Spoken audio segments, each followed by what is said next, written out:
Graça e paz, família, graça e paz, meu amigo, graça e paz, meu amado e valoroso irmão. Gratidão damos a Deus pela oportunidade de outro dia estar junto para poder meditar na palavra do Senhor logo cedo, buscando orientação, buscando compreensão, buscando entendimento para que as nossas decisões estejam de acordo com a própria vontade de Deus. Tá certo? Hoje, dia 12 de novembro de 2024, daremos sequência às nossas meditações no segundo livro de Samuel. Hoje estaremos no capítulo 7 e mergulharemos na busca de uma compreensão daquilo que está descrito no verso 2 desse capítulo. Então, capítulo 7, verso 2, e o texto nos remete à seguinte afirmação. Disse o rei ao profeta Natã: Ora, olha, eu moro em casa de cedros e a arca de Deus mora dentro de cortinas. Davi, como nós bem dissemos já nos nossos devocionais anteriores, Davi agora passa a gozar de um momento de, vamos dizer assim, uma certa tranquilidade, uma certa paz. Seus inimigos, nesse momento, estão, vamos dizer assim, sossegados, estão tranquilos. E isso a gente vê claramente logo no primeiro versículo desse capítulo, que a Bíblia diz que ele estava com descanso dos seus inimigos. Ou seja, Deus estava agindo para que a mente de Davi pudesse ter a oportunidade de agora começar, vamos dizer assim, a divagar por outros lados e não estar preocupado com guerras, não estar preocupado com proteção. Davi havia recuperado a Arca da Aliança, recuperado no sentido de trazido a Arca da Aliança para casa. E dentro desse processo, desse devocional que foi o de ontem, nós vimos que a sua esposa Mical desprezou Davi em seu coração. E o interessante é que como resultado, a Bíblia traz logo em seguida, no último versículo do devocional de ontem, diz que Mical, no último versículo do devocional de ontem, que foi o capítulo 6, diz assim, como resultado daquele desprezo, como resultado de tudo, mas não é só daquele desprezo. Depois vai dizer assim, e Mical, filha de Saul, não teve filhos até o dia da sua morte. Ou seja, há uma confirmação aqui que ela não teria filhos. Mas se a gente for olhar os livros mais para trás, vai ver que, na verdade, o próprio Senhor já tinha estabelecido para Saul isso, que a sua linhagem seria, vamos dizer assim, afastada. E nós temos aqui, diferentemente, que no meio dessa paz, Davi já com seu palácio, praticamente com sua casa, com sua mega ou majestosa casa construída, ele se vê no coração que, talvez olhando para a arca em algum momento, ele olha e vê a diferença, ele como humano, morando em algo tão grandioso, e a coisa de Deus, a própria santidade dele, reservada a uma barraca, uma tenda. E aquilo coloca no coração de Davi como havendo uma necessidade, então, dele honrar o Senhor, dele glorificar o Senhor, dar o melhor para o Senhor. Ou seja, o próprio Davi, agora uma inversão aqui, o próprio homem, nasce no coração do homem que ele quer agradar a Deus através daquilo que ele imagina que seria o melhor. Nós somos todo o tempo agradados, somos todo o tempo cuidados, somos todo o tempo, vamos dizer assim, conduzidos e suportados por Deus em nossas necessidades, né? E Deus sempre nos oferece o melhor. Agora é o homem que quer oferecer o seu melhor. E esse posicionamento, esse interesse de Davi, no primeiro momento, recebe do profeta Natã, vamos dizer assim, um acolhimento, recebe, vamos dizer assim, uma aceitação. O profeta Natã diz para Davi que ele deveria fazer porque aquilo seria bom. Está escrito lá no versículo 3, E disse Natã ao rei: vai e faze tudo quanto está no teu coração, porque o Senhor é contigo. De fato, o Senhor é contigo. Mas Deus vem nessa mesma noite, né, que um homem de Deus recebe, antes de consultar a Deus. Observa só, Natã aqui não tinha consultado a Deus. Natã ouve a manifestação do coração de Davi, e aquilo também, aos ouvidos de Natã, ao coração de Natã, pareceu uma coisa boa. Ele responde a Davi que Davi deveria fazer, porque o Senhor era com ele, mas na verdade o próprio Senhor se revela a Natã dizendo que não é bem daquele jeito. Não é bem daquele jeito. Então o Senhor traz a Davi uma série de condições, querendo dizer assim: olha, deixa eu te falar uma coisa, eu quero que você entenda uma coisa.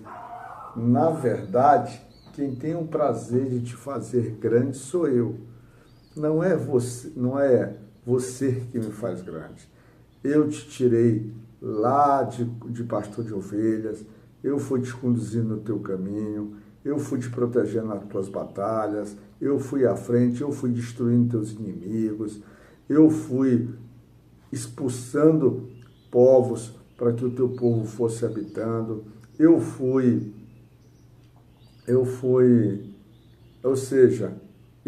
preparando tudo, eu fui estabelecendo, dando terras para vocês, ou seja, tudo isso que vocês hoje têm, inclusive você, Davi, é resultado da minha ação, né? Então, tu não me construirás nada.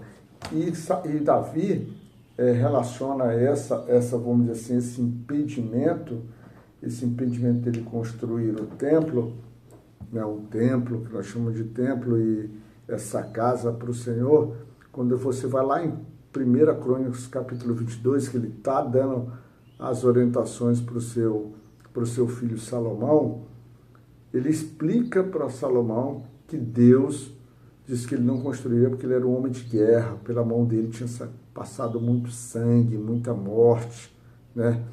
Então não, mas a vontade que Davi tinha no seu coração, apesar de, primeiramente, não ser exatamente a vontade de Deus, que Deus não precisava de uma casa, e ele diz isso claramente a Davi, pede para o profeta Natã dizer claramente a Davi, quando diz assim: olha, durante todo esse tempo eu optei em tenda, e para nenhuma das tribos eu exigi, eu perguntei, eu questionei, eu indaguei, ou mostrei minha insatisfação, dizendo assim: por que vós não me fazes uma casa de cedro? Cedro seria uma casa de alvenaria hoje, uma casa firme, nada disso. Seria madeira, mas seria dessa forma, a gente fazendo a nossa relação.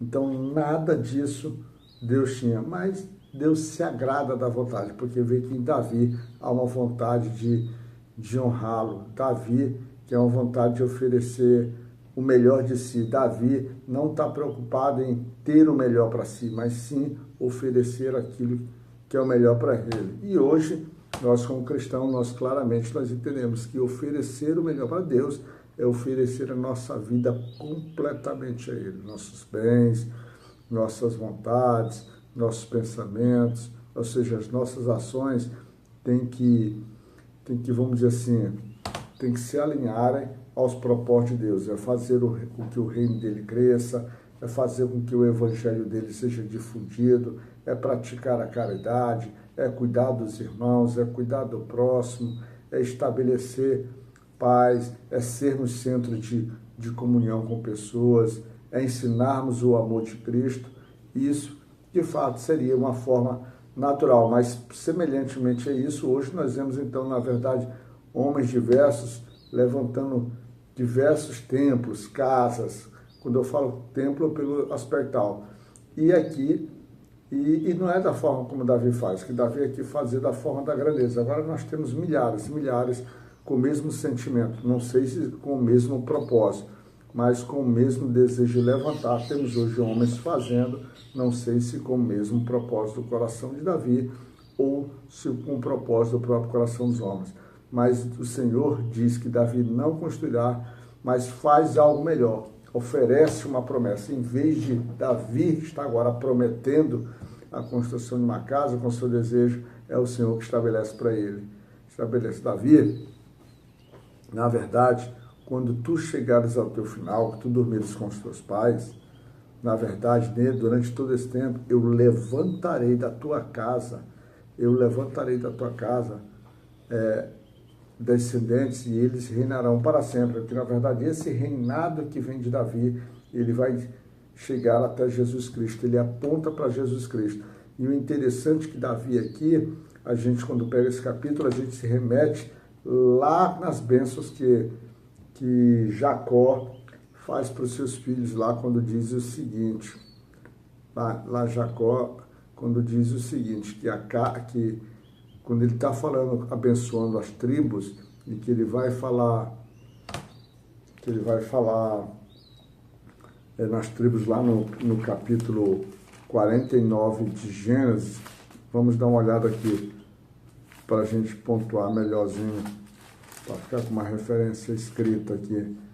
Lá no capítulo 49, quando Jacó abençoa seus filhos, ele diz o seguinte, lá no versículo 10, o cedro não se arredará de Judá, nem o legislador dentre os seus pés, até que venha Siló, que é o próprio Jesus Cristo. Ou seja, essa promessa feita aqui em Gênesis, Deus retoma na pessoa de Davi, por meio dos descendentes de Davi. Diz, olha, eles reinarão para sempre, teus descendentes. Ou seja, faz algo maior. Em vez dele estabelecer uma casa para Deus, agora é o próprio Deus que estabelece não só uma casa, como um reino para eles, que vai desaguar no próprio Filho de Deus, no próprio Senhor Jesus Cristo.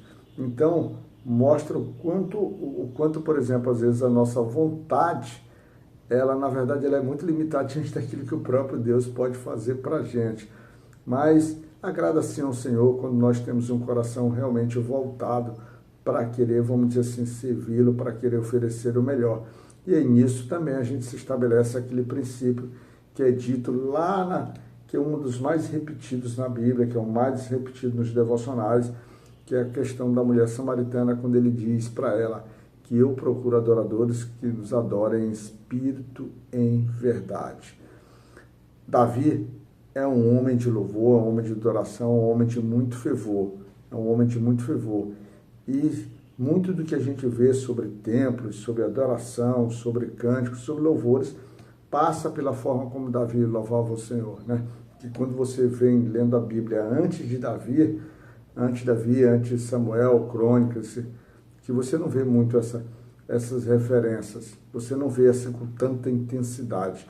Mas Davi não, Davi tem toda uma estrutura. Então, dentro dessa construção do templo, aí que você vai ver que vai surgir realmente essa questão dos levitas na parte musical, porque até ali, quando você vai em Números, eu acho que é em Números ou em Êxodo, você vai vendo que as funções dos levitas, das tribos, das divisões, não passavam necessariamente por toda essa parte musical que hoje temos de adoração, que temos na igreja. Tinha, assim, de cuidado com o templo, cuidado ali do tabernáculo, das tendas, como normal, tá certo? Então, esse é Davi, um homem que na sua vida procurava voltar-se completamente a Deus, e mesmo sem uma compreensão, mesmo assim dentro da nossa loucura humana, né, que é sempre uma procura e tal, ele está procurando de alguma forma, está conectado, está enraizado, está realmente servindo ao Senhor e querendo agradar aquele que é o seu Deus, tá certo? Fica na graça de Deus Pai Todo-Poderoso, Misericordioso, nessa terça-feira, que Deus, com toda a sua bondade e generosidade, possa te cuidar, meu irmão.